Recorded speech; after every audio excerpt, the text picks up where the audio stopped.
ঘূর্ণিঝড় রেমালের দাপটে বিদ্যুৎস্পৃষ্ট হয়ে মৃত্যু বাবা ও ছেলের। গাছ কাটতে গিয়ে বিদ্যুৎস্পৃষ্ট হয়ে মৃত্যু, বাবাকে বাঁচাতে গিয়ে বিদ্যুৎস্পৃষ্ট হয় ছেলে।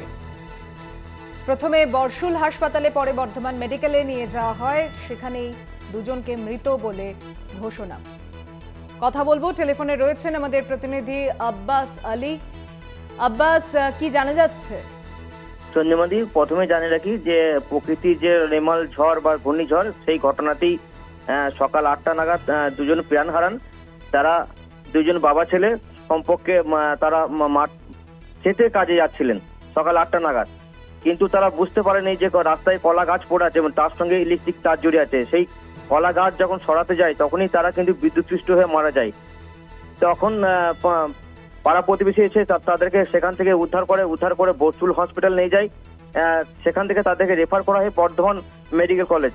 এই মেডিকেল কলেজে আসার পর কর্মরত চিকিৎসকরা তাদেরকে মৃত বলে ঘোষণা করেন এবং তাদের জানা যাচ্ছে যে তরুণ সিং এবং ফোরে সিং, তাদের বাড়ি হচ্ছে মেমারি কুমোরপাড়া এবং পথে কাজে যেতে গিয়েই তাদের ইলেকট্রিক শর্ট খেয়ে মারা যায়। প্রকৃতির ঝড়ের জন্যই ইলেকট্রিক তার ছিঁড়ে যায় এবং সেখানেই এই ঘটনা ঘটে।